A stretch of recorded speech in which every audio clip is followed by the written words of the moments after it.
when a word ends in a vowel sound and the next word begins with a different vowel sound, we don't pause in between the two words.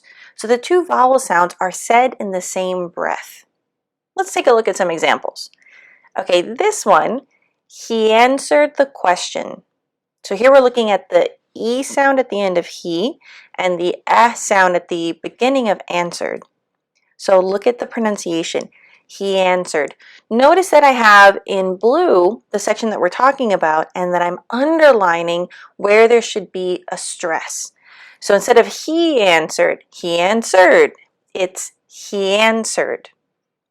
So let's look at the difference between pausing or not linking and linking. He answered the question.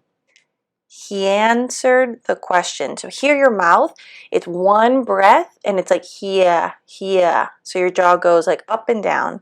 He answered the question. Next one, she can buy anything.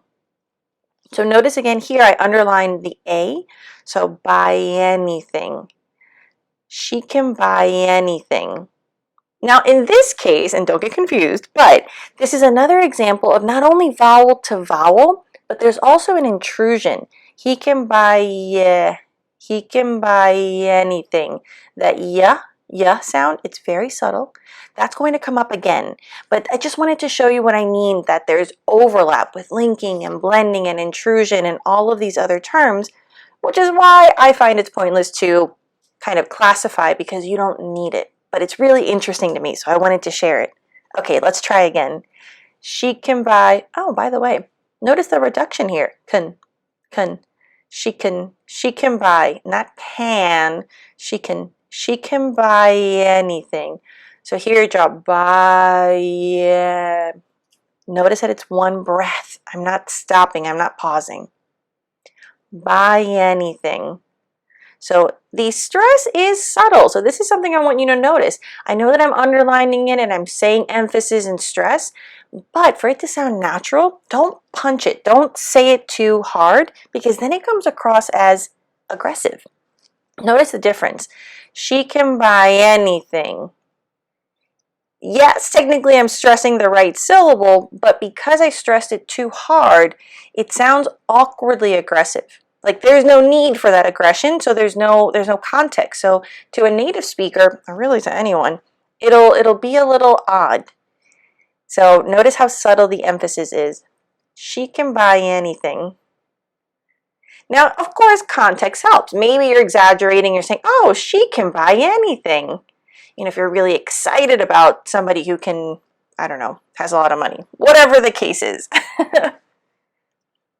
Next, they can do almost as much. Oh, this is another example of vowel to vowel, but also a W intrusion. The previous example, we had a Y, a y sound intrusion. Here, I'm telling you, once you start realizing these patterns, it's amazing how much better your English will be. This is so subtle, and quite frankly, how would you know this, right? Unless somebody points it out to you. The other benefit is you'll start hearing these intrusion patterns. And the reason we do it is because it facilitates linking and blending. Like, it's very simple. We do it naturally because it helps connect those words because we only have one breath to say it. So listen again. They can do-wal-most.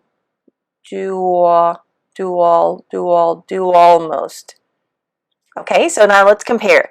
They can do almost as much. So the pause, it even makes it sound a little more robotic. Now let's try with the natural vowel to vowel W intrusion blending. They can do almost as much. All right, now notice here I've reduced can. They can do all. Oh, do you hear that? Yes, there is emphasis, but again, subtle. If you said they can do wal-most, here the W is too hard, the emphasis is too hard, it comes across, again, awkwardly aggressive. They can do almost. They can do almost as much.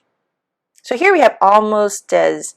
So almost, and then the T links to the A and S. Almost as much. All right, so we've got the reduction with can.